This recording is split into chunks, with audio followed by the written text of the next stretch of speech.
എനിക്കും ഷെയ്ഖുന ഇല്ലാത്ത ക്ഷീണം എല്ലാ മേഖലകളിലും കാണുന്നുണ്ട്, സ്വാഭാവികമാണ്.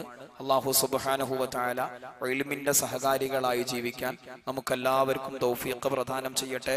ഇതിന്റെ മുമ്പെപ്പോഴോ ഞാൻ പറഞ്ഞിട്ടുണ്ട്, ഞാൻ സേവനം ചെയ്യുന്ന ശരീഅത്ത് ഡിപ്പാർട്ട്മെന്റിൽ നിന്ന് അങ്ങോട്ട് നോക്കിയാൽ, അപ്പുറത്തേക്കും ഇപ്പുറത്തേക്കും നോക്കിയാൽ അവിടെയുള്ള വലിയ ഭാരിച്ച ചെലവുകൾ നമുക്ക് തന്നെ കാണാൻ കഴിയും.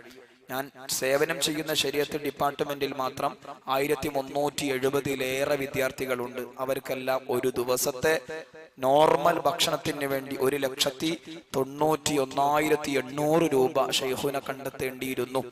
തൊട്ടപ്പുറത്തുണ്ട് യത്തീം കുട്ടികൾ, 240 കുട്ടികളുണ്ട്. അവർക്കും വേണം ഒരു ദിവസത്തെ നോർമൽ ഭക്ഷണത്തിന് വേണ്ടി 33,600 രൂപ.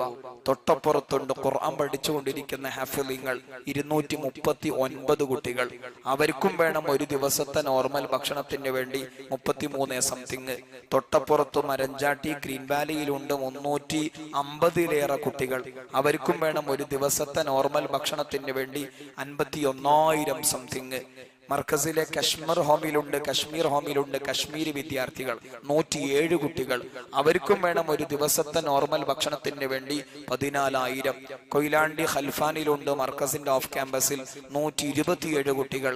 അവർക്കും വേണം ഒരു ദിവസത്തെ നോർമൽ ഭക്ഷണത്തിന് വേണ്ടി 17,000. പാറപ്പള്ളിയിലുണ്ട് ഖുർആൻ ഹിഫ്ളാക്കിയ 177 കുട്ടികൾ. അവർക്കും വേണം ഒരു ദിവസത്തെ നോർമൽ ഭക്ഷണത്തിന് വേണ്ടി 24,000. മർക്കസ് നോളജ് സിറ്റി വിറാഫയിലുണ്ട് 250-ലേറെ നല്ല കുട്ടികൾ. അവർക്കും വേണം ഒരു ദിവസത്തെ നോർമൽ ഭക്ഷണത്തിന് വേണ്ടി 36,000 സംതിങ്. ഒരു അജബെന്നോണം അതങ്ങനെ മുന്നോട്ട് പോകുന്നു. അതിനു വേണ്ടി കഠിനാധ്വാനം ചെയ്യുന്നതിനിടയിലാണ് ഷെയ്ഖുനാക്ക് ഒരു ക്ഷീണം വന്നത്. അല്ലാഹു സുബ്ഹാനഹു വ തആല ആ ക്ഷീണം പരിഹരിച്ചു കൊടുക്കട്ടെ. ആഫിയത്ത് അല്ലാഹു തആല പ്രദാനം ചെയ്യട്ടെ.